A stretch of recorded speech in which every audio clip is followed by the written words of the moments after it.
Hi, it's Kamon Reynolds. So we were transferring this colony that was sitting right there into a poly hive. We wanted to give it a decent sized colony to try it out and see how well it works. It's got 8 times more insulative properties than a 3/4 inch piece of pine or spruce or something like that. So, you know, just trying this out a little bit, see how it works. I don't like the fact that the frames are even with the top part of the box. I don't like that in any wooden style hive or any type of hive.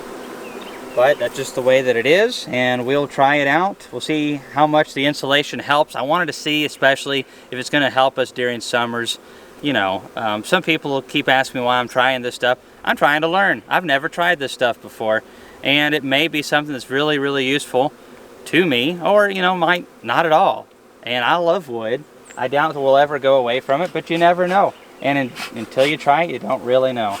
So here we are, trying it out, and I've already stuck a few frames in there. Got 2 frames of brood, frame of honey, and a frame of bee bread, and a tiny bit of brood in there and honey. And we're going on to this next one. It's a single. It was a single deep. We reduced it down for winter. I think the reason the hives are a little bit smaller over here is multiple things. First, if you watch the Package versus Nuke challenge, you noticed that they had a lot of issues. These 3 were packages over here, and that really set them back. Also, this yard, we had a really poor fall flow. Clusters went into the winter pretty small, and I honestly got burned out really bad last year and didn't feed protein supplement late into the year and just didn't baby the bees as much, and because of that, they're smaller coming out of winter. But this one's growing a good bit, and there's a lot of emerging brood on this frame. Now, a lot of people have been asking about these right here, you know, and I've already seen a couple of these, you know, and they're empty. They're just, whenever they need to supersede, or even if they swarm, sometimes they'll use those in a swarm as well, and they're just there for whenever they need them. But just because you're seeing those queen cups doesn't mean you need to be freaking out. Now, if there's something in there, then there's something going on, but don't smash them immediately. I see this a lot where maybe people get packages and the queen is poor, or maybe you get a swarm or something. Sometimes bees will supersede during a swarm. There's a lot of times that the bees can supersede. I see a lot of it right after our honey flow ends around early June, and then the colonies just naturally supersede, and there's a lot of reasons for that. We don't have time for that in this video. But don't ever crush a cell unless you know you have a queen in your hive. If you, you know, they might be going through a requeen and you kill all those cells, and then all of a sudden you find that the queen's gone or whatever, and then you're up the creek without a paddle. We want colonies that supersede successfully. Eventually, queens get old and they need to be replaced, and depending on where you live, they'll need to be replaced more often. If you're further south and your queens lay a lot more eggs than they do up north, then, you know, they are going to not last as long. It's just a matter of math. Looking good. Bees look very healthy. Lot of, you know, you look at this and like, this is kind of spotty looking, but there is a ton of bee bread down in there that is inhibiting the queen from laying a solid pattern. Now we're going to have to scrape all of this comb off the top, and that is due to, one, the rest making this even with the box, but also because we have one of our newer lids which has the feeder rim on top, which has its uses, but it does get some burr comb up there. And so we'll have to scrape that off before we can put the second story onto this box. This colony definitely needs a second story, for sure.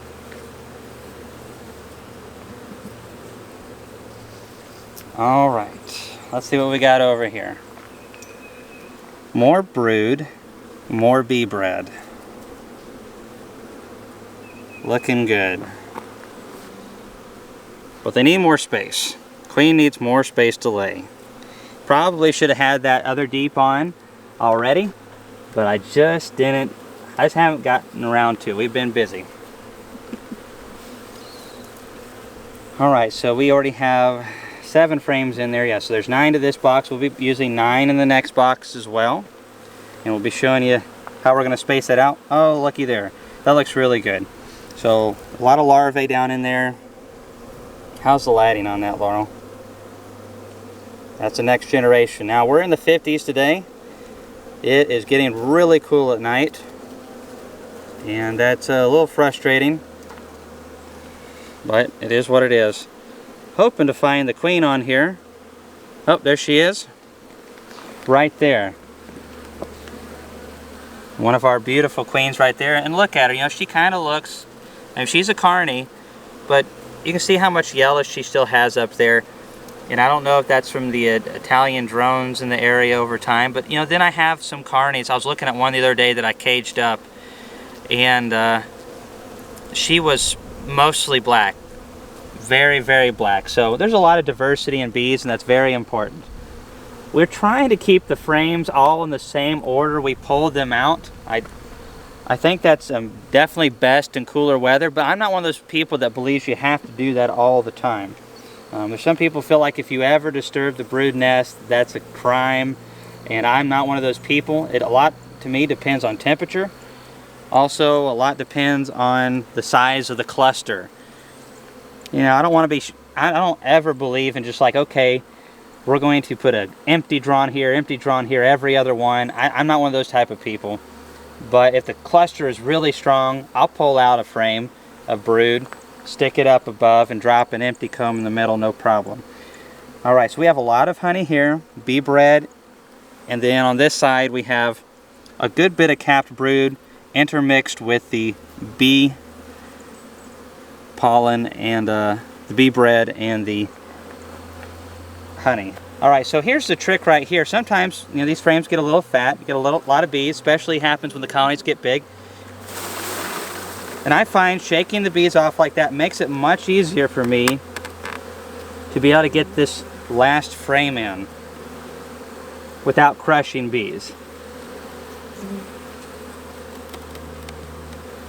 And especially since that one was mostly honey and capped brood, it's not going to be a big deal. So now what we want to do is smoke the bees down,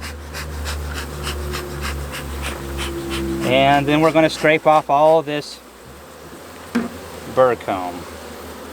Now you can take this and of course save it and melt it down, and you know, it doesn't seem like a lot, but especially when you have dozens of colonies or hundreds that you're taking this from over the course of the year, it really adds up. And beeswax is just a wonderful product. You know, back in ancient times, this was a really, really important product. If you wanted candles, if you wanted to be able to, you know, lubricate certain things, beeswax was used a lot for packing. Get off of me, please. Thank you. You know, but you know, these days we have so many artificial, you know, things, and some of them aren't so bad. But you know, things have changed. But beeswax is very underrated. It's a very nice product, and it really adds up over time. Put that down in there. We've got to take this off in order to fit that next box on, though. And also, one thing that hasn't been talked about a lot is when you have a lot of burr comb like this on top of your frames, and let's say we put on a box of foundations, a lot of times they will take something like this and they will keep drawing it up between your foundations because they've already started this, and that's more appealing to them than your foundations.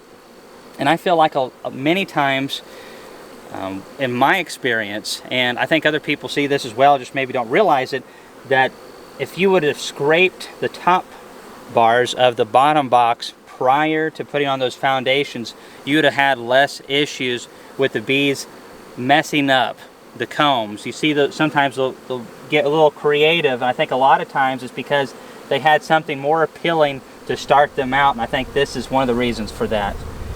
I don't see that talked about a lot, but I really think that's part of it. This is a lot of fun right here. It's definitely not fun at all. Alright. Now, some people ask, why do we use 9 instead of 10? Well, it makes it a little bit easier to pull the frames apart. Also, you save a little bit on your investment. You know, for us, we have, oh my goodness, I don't know how many thousands of frames, and You know, there's beekeepers that have many more than we do. And if you take 10% across the board,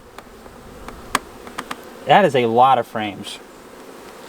All right, so here is a 9-frame metal spacer. It's very heavy duty. I like it very much.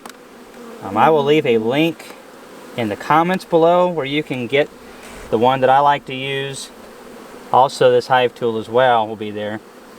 So there we have it. Now that's evenly spaced out so we don't get anything funky going on. You know, and you could really take your time and get this a little bit more scraped up. Now, I'm not putting on foundations. I'm using some of the combs they had from last year, and I think I mixed a couple other combs from some other colonies, but it's hard to keep things straight around here. So here we have their second box. I'm going to pop that right on top. That just fits nice and snug. And now we just do the same thing as we do up here. Now when you have foundations, you're totally going to want to go down there and bring up a frame of larvae up into the foundations. But since this is all comb, they're going to treat this as their own comb, even though I just put it on. And it's not been on for a long time, and they're going to come up there and start working this and filling it up. The honey flow should start pretty soon. Hopefully that freeze didn't destroy too many things, but once we get some clover and some tulip poplar, and especially the blackberry blossoms bloom, and we're going to be in good shape. So we've got our lid right here. It's very insulative. I'm curious to see how this will work. I have no idea. We're going to have to definitely put a brick or something. I forgot to bring one. So we've transferred that over. We'll use this box for something else. There you have it. I just thought that, you know, we were going to go ahead and do this anyways. Might as well do it here. So thanks for watching our videos, and we'll have more videos on the package versus nuke challenge coming up. Thanks for watching.